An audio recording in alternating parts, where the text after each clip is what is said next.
Beaucoup d'enseignantes pensent que pour tenir dans leur classe, elles doivent être plus fortes, peut-être même plus contrôlantes, ou apprendre à ne plus ressentir leurs propres émotions, puis encore moins celles des enfants.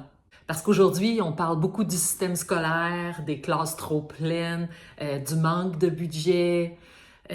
Donc, en tant qu'enseignant, quand on débute l'année, on ne sait même pas si on va pouvoir finir. Justement, aujourd'hui, lors d'une rencontre avec mes abonnés de la météo intérieure, il y a une enseignante qui m'a raconté quelque chose de vraiment touchant.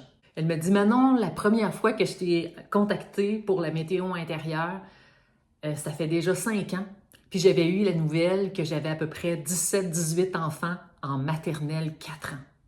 Puis je me disais, mais qu'est-ce que je vais faire? C'est beau parce que, en toute vulnérabilité, elle me disait, la première réaction que j'ai eue, c'était de la peur.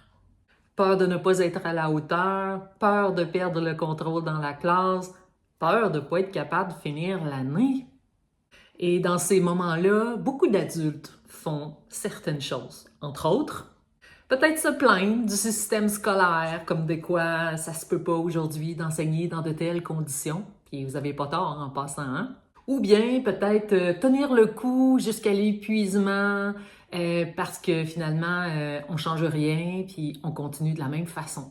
Mais cette enseignante, elle a fait quelque chose de vraiment différent.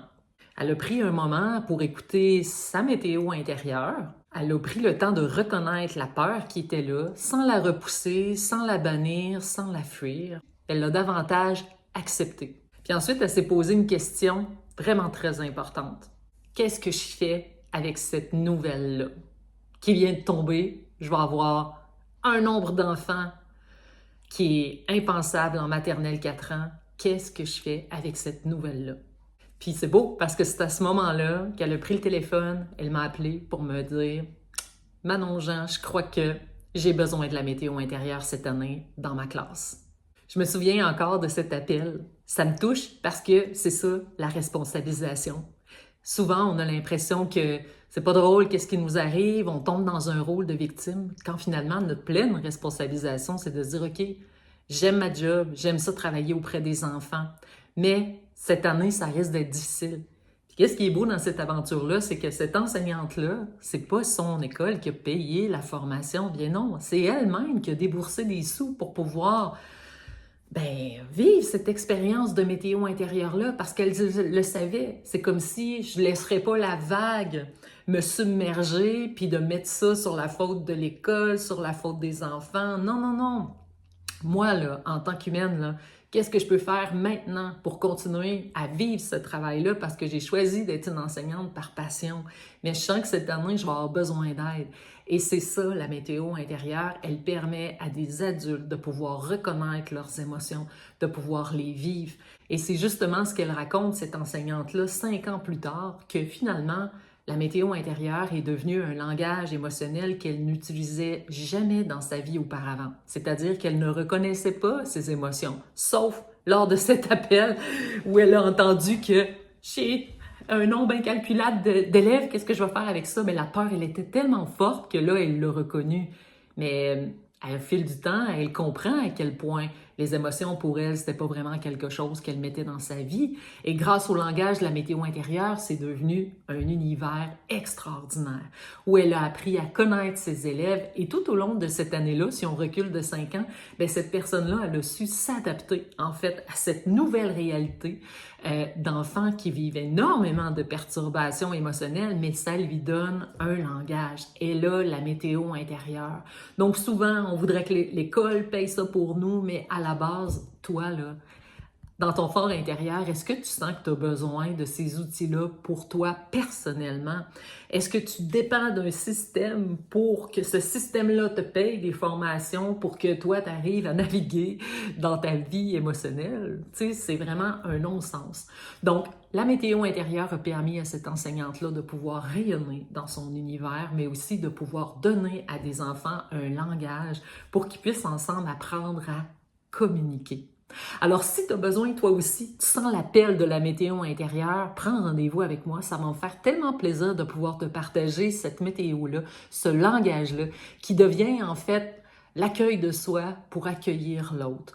dans n'importe quelle circonstance. Puis le but, c'est qu'on n'a pas besoin d'être parfait pour faire la météo intérieure. On a juste besoin de se reconnaître comme étant j'ai besoin de mettre la vulnérabilité devant.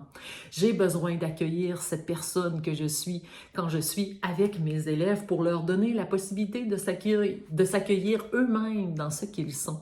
Parce que la météo intérieure, c'est un cercle vertueux. Plus en tant qu'adulte, j'apprends à me reconnaître, plus je suis capable aussi de reconnaître les émotions des enfants. Donc, au lieu de juger le système, de juger les enfants, de juger les parents, est-ce que vous avez cette capacité de vous observer et de voir qu'est-ce que j'ai besoin maintenant pour pouvoir continuer cette passion d'être un enseignant, d'être un éducateur, puis c'est votre responsabilité. Peut-être que tu t'es reconnu aussi, que tu commences ton année et tu regardes ta liste d'élèves puis tu te dis comment je vais faire pour passer à travers cette année-là.